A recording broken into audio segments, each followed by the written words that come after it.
Welcome to Nap Theatre, where the only thing more powerful than a Norse god is the urge to drift off before the story's over. Tonight, you're invited to slip beneath the furs, close your eyes, and let your mind wander through the misty halls of Asgard. The air is thick with the scent of pine and the distant sound of a mead hall's laughter. But don't worry, no one expects you to wrestle a frost giant or recite runes in Old Norse. This is your time to relax, breathe deep, and let the world of ancient myth wrap around you like a woolen blanket. Tonight's tale is a drowsy journey through the sleepiest corners of Norse mythology, where Odin the Allfather's the one with the dramatic eye patch sets off on a quest for wisdom that's equal parts epic and, frankly, exhausting. You'll follow him from the golden halls of Asgard to the shadowy roots of the World Tree, Yggdrasil, and beyond. Along the way, you'll meet talking ravens, mysterious wells, and maybe even catch a glimpse of the Norse version of a bedtime snack spoiler. It's probably not warm milk. Before we set out, let's take a moment for a little guided relaxation. Inhale slowly, letting your chest rise like the sails of a Viking ship. Hold it, imagine the icy fjord air filling your lungs. Now exhale and picture your worries floating away like a longboat gliding into the mist. One more deep breath in and out. There, your mind is ready. Now let your mind go on an adventure. You find yourself in the shimmering twilight of Asgard, the city of the gods. The marble pillars of Valhalla gleam gold in the fading light, and the air is alive with the hum of distant feasts. But you, lucky dreamer, are not here for battle or glory. Tonight, you're here to meet Odin before he was the all-seeing, all-knowing All-Father. Yes, even gods have awkward teenage years. Odin at this point is not quite the wise, one-eyed wonder you know from heavy metal album covers and Marvel movies. He's ambitious, restless, and let's be honest, probably a little cranky from lack of sleep. The Norse gods, after all, aren't exactly morning people. In fact, the concept of Odin sleep, that deep, magical nap Odin takes to recharge his cosmic batteries, is mostly a modern invention thanks to comic books and superhero movies. In the original Norse tales, Odin's exhaustion is less about magical hibernation and more about the toll of endless responsibility, curiosity, and, occasionally, questionable life choices. You wander the palace corridors with Odin, who's muttering about the mysteries of fate and the meaning of life. He's got two ravens, Hugin and Munin, perched on his shoulders, whispering secrets they've gathered from the 9 worlds. Their names mean thought and memory, which sounds impressive until you realize they're basically the world's nosiest gossip columnists. Odin sighs, rubs his temples, and wonders aloud if there's a cosmic equivalent of a snooze button. As you stroll, you notice the other gods aren't exactly bursting with energy either. Thor, ever the golden boy, is snoring under a table, clutching his hammer like a teddy bear. Loki is wide awake, of course, plotting his next prank, probably involving goat hooves and someone's shampoo. Even the goddess Nat, the personification of night, glides by in a cloak of stars, her presence gently coaxing the world towards sleep.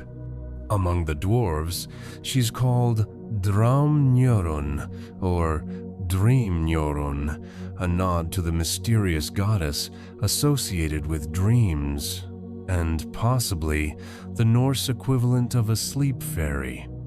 Historians still argue whether Njörun was a major goddess or just a poetic footnote, but tonight, she's the gentle hand that dims the lights and hushes the halls. You pause by a window, gazing out over the silver rivers and endless forests of Asgard. The world feels suspended, balanced between waking and dreaming. Odin joins you, his gaze distant. "There's so much I don't know," he confides, "and so little time to learn it." You nod as if you too have a calendar full of cosmic appointments. But you understand sometimes the search for answers keeps you up at night, even if you're a god. A quirky tidbit. In Viking culture, dreams were seen as messages from the divine, and symbols like the Svefnthorna magical Sleipthorn were believed to bring restful slumber or even prophetic visions. Some warriors tucked these symbols under their pillows, hoping to commune with the gods or at least avoid nightmares about showing up to Valhalla in their underwear. The Svefnthorn's origins are still debated, with some scholars insisting it was a real magical practice, and others claiming it's just a poetic flourish. As the night deepens, Odin's restlessness grows. He's heard whispers of a well at the edge of the world, guarded by the enigmatic Mimir, said to hold the secrets of wisdom itself. The catch? No one gets a sip without paying a terrible price. Odin, never one to pass up a bargain or a dramatic gesture, decides he must go. You, ever the loyal dream companion, follow him out of the safety of Asgard and into the wild unknown. You trudge beside Odin through shadowy forests and across moonlit fields, the air growing colder with every step. The world feels bigger here, more mysterious. Every rustle in the underbrush might be a hidden god or a particularly ambitious squirrel. Odin hums a tune, something between a lullaby and a battle chant. You realize that even the mightiest gods need a little comfort on a long, sleepless night. As you journey, you can't help but wonder, do gods ever truly sleep? Or is their rest more like a transia, chance to slip between worlds, gather secrets, and return a little wiser and hopefully less cranky? Historians still debate whether Odin's legendary Odin's sleep was ever part of the old sagas, or if it's just a modern invention to explain why even the All-Father sometimes needs a nap. But tonight, you're content to drift through the myth, following Odin's footsteps as the stars wheel overhead. The path ahead glimmers with possibility and the promise of wisdom if you're willing to pay the price. But for now, you let your eyelids grow heavy, soothed by the gentle rhythm of your own breath and the distant echo of Odin's quest. You continue your midnight trek with Odin, the air thickening as you approach the edge of the known world, a place where even the bravest gods hesitate. The landscape grows stranger, the trees gnarled as ancient hands, their roots tangling into the mist. Odin's pace never falters. He's driven by a hunger that no feast in Valhalla could satisfy, the need to know, to understand, to peer into the secrets that lie beneath the surface of things. If only he'd been content with a good crossword puzzle. At last, you reach the foot of Yggdrasil, the cosmic world tree, its trunk so vast you'd need a week just to walk around it. Its branches stretch into the clouds, its roots burrow into the deepest mysteries of the universe. Odin pauses, gazing up with a mix of awe and trepidation. This is no ordinary tree. It's the axis of all existence, the elevator shaft of the 9 realms. You half expect to see a squirrel with a clipboard checking people in. But Odin isn't here for sightseeing. He's after Mimir's well, a legendary spring hidden among the roots, guarded by Mimir, the wisest being in the cosmos. The well's waters shimmer with knowledge past, present, and future swirling together in a cosmic soup. The catch? You don't get a taste without paying up. And the price, as Odin soon learns, is steep. 1 eye. Not a metaphorical eye, either. He plucks out his own eye and drops it into the well, the splash echoing through the roots. You wince in sympathy. At least he doesn't have to worry about losing his reading glasses anymore. A mainstream historical fact. Norse myths often emphasize the importance of sacrifice for wisdom or power. Odin's eye for knowledge trade at Mimir's well is one of the most famous examples, still referenced in modern culture as a symbol of the lengths people, or gods, will go for enlightenment. With his vision forever changed, one eye on the world, the other on the unseen, Odin drinks from the well. A rush of insight floods his mind. The birth of stars, the fate of kings, the secret ingredient in Loki's infamous stew. Spoiler, it's disappointment, but even this isn't enough. Odin's curiosity is a bottomless pit, and he's heard whispers of deeper wisdom, the runes, ancient symbols carved into the very fabric of reality. Here's where things get truly dramatic. Odin, never one for half measures, decides to undergo the ultimate ordeal. He turns to Yggdrasil, wraps a rope around a sturdy branch, and without so much as a safety, knee-thangs himself from the tree. He even pierces his side with his own spear, Gungnir, just to make sure the symbolism is on point. For 9 days and 9 nights, he dangles between life and death, refusing food, water, or even a single mead break. Historians still argue whether this act was meant to mimic shamanic initiation rituals or if it's a unique Norse twist on the theme of self-sacrifice. Some see echoes of other mythic traditions, while others insist Odin's ordeal is as original as his taste in hats.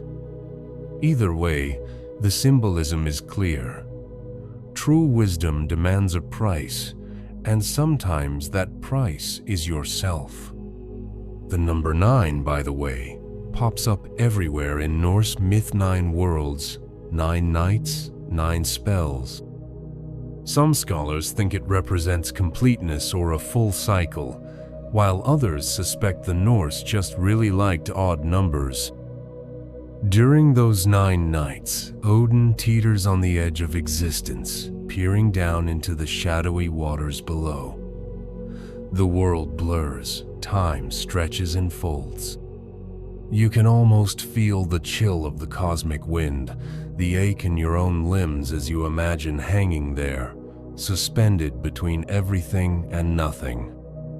A quirky tidbit: while Odin is dangling, he's not just suffering for the sake of drama.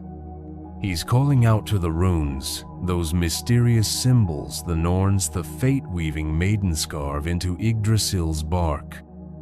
The runes aren't just an alphabet. They're keys to magic, fate, and the occasional cryptic shopping list.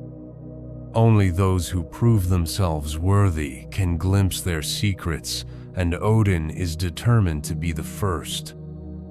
Each night, the ordeal deepens.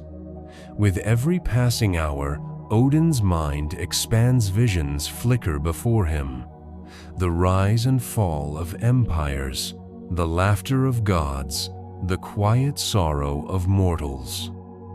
Some say he even glimpses the end of all things, Ragnarok, though he wisely decides not to spoil the ending for everyone else. You, ever the loyal companion, watch from the roots, offering moral support and the occasional awkward thumbs up. On the 9th night, when hope is nearly gone and the world seems to hold its breath, Odin finally sees them, the runes, shimmering in the depths like fireflies in a dark pond. Their shapes twist and dance, each one humming with power. With a final desperate cry, Odin reaches out not with his hands, but with his will and seizes the runes. The knowledge floods him, searing and sweet, and he falls from the tree with a scream that echoes through the 9 realms.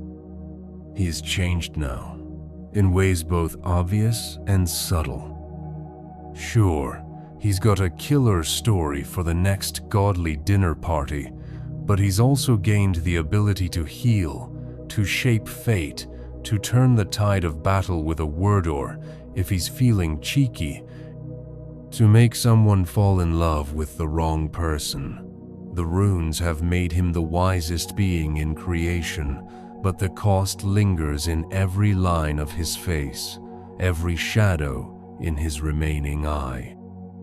Scholars still debate the meaning of Odin's ordeal. Was it a literal death and rebirth, a metaphor for the shamanic journey, or just a really intense way to avoid doing the dishes in Valhalla? The sagas leave room for interpretation, inviting you to ponder the mysteries as you drift deeper into sleep. You lie there, imagining the weight of sacrifice, the chill of the cosmic wind, the dizzying rush of new knowledge. Odin's story isn't just about gods and magic, it's about the lengths anyone will go for understanding, even if it means hanging on by a thread. And as the last echoes of his scream fade into the night, you feel your own thoughts grow quieter, your breath slower, the world softer around the edges. You and Odin, now forever changed by sacrifice and the secrets of the runes, find yourselves standing at the threshold of yet another legend. The air is charged with a sleepy sort of magic, the kind that hums just beneath the surface of things like the static before a thunderstorm or the gentle fizz of mead poured at midnight. Odin's remaining eye glints with new purpose, but you can tell he's already thinking about his next big idea. Because, as you've learned, wisdom is never quite enough for the All-Father. There's always another riddle to solve, another magical loophole to exploit, and if you're Odin, another round of questionable decisions to make in the name of knowledge. With the runes now part of his very being, Odin becomes a master of magic, poetry, and all things mysterious. He can whisper charms to heal wounds, twist fate with a single word, and even shapeshift into animals, ravens, wolves, or, on a particularly mischievous day, a snake slithering through the grass.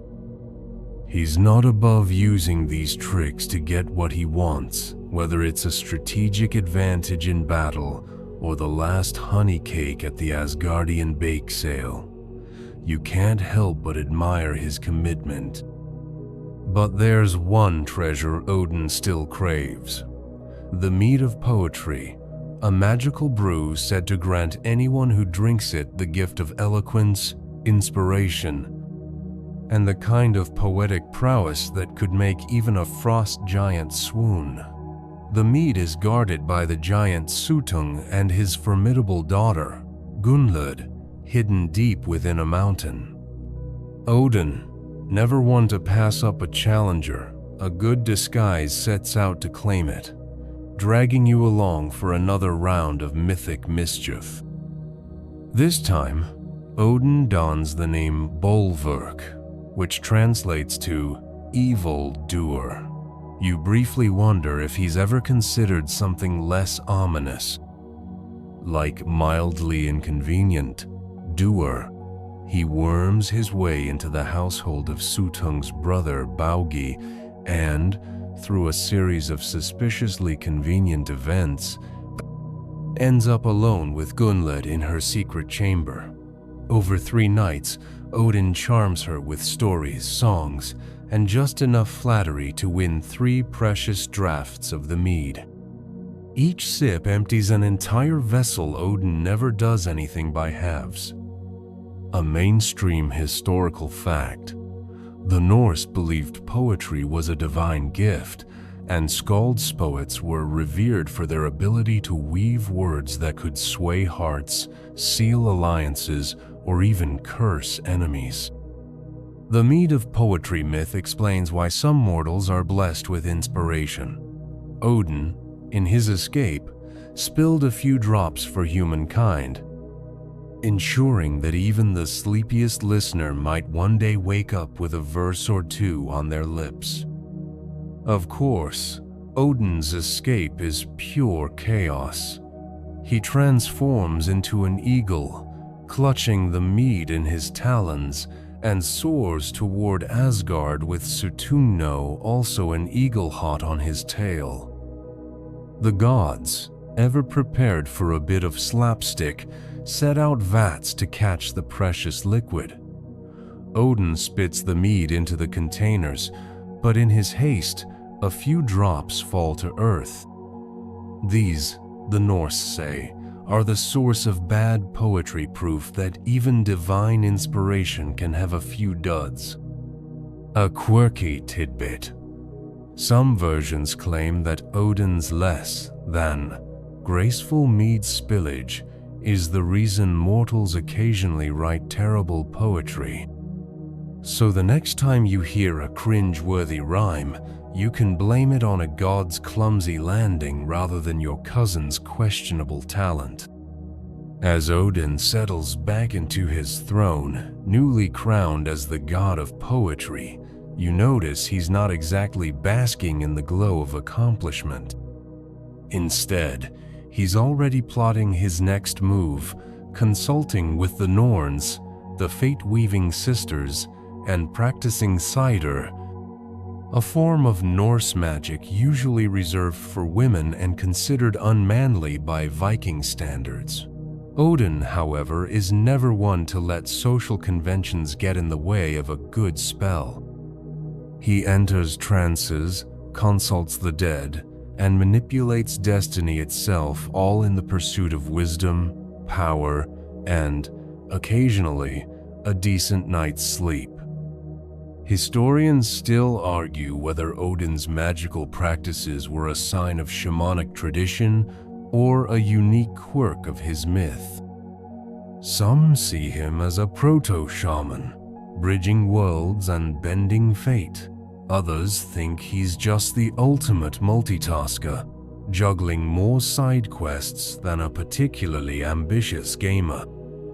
Either way, his mastery of runes, magic, and poetry cements his place as the most restless and restless-inducing figure in Norse mythology.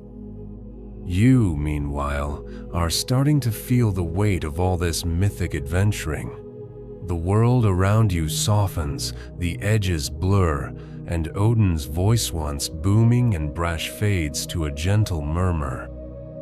You realize that wisdom, like sleep, is a journey, not a destination. Sometimes you have to lose an eye, hang from a tree, or chase a flying god across the sky just to earn a moment of peace. But as the halls of Asgard grow quiet and the stars wheel overhead, you can't help but wonder, is wisdom really worth all this trouble? Or is the real magic found in the stories we tell, the dreams we chase, and the gentle hush of a bedtime tale? Now, let your breath slow, each inhale softer than the last, as if you're drawing in the cool night air beneath the boughs of Yggdrasil itself. The world of gods and giants, of runes and mead, drifts away like mist on a morning fjord. You feel the gentle weight of a woolen cloak around your shoulders, the warmth of an ancient fire flickering in the distance, and the distant echo of Odin's laughter, soft, knowing, and just a little bit tired. The adventures of the All-Father fade into the background, replaced by the simple rhythm of your own heart. The runes, those mysterious symbols of fate and magic, become nothing more than the patterns of moonlight on your eyelids. The mead of poetry, once the key to inspiration and eloquence, lingers only as a sweet memory at the edge of your dreams. Let your thoughts drift, unhurried and unburdened, through the quiet forests of sleep. The gods have their battles, their quests, their endless search for meaning, but you, gentle listener, have earned your rest. With every breath, you sink deeper, floating on the soft currents of myth and memory, until even Odin's restless spirit cannot disturb your peace. Sleep well, dream deeply, and remember, the greatest wisdom sometimes comes not from the answers we seek, but from the stories that lull us gently into the night.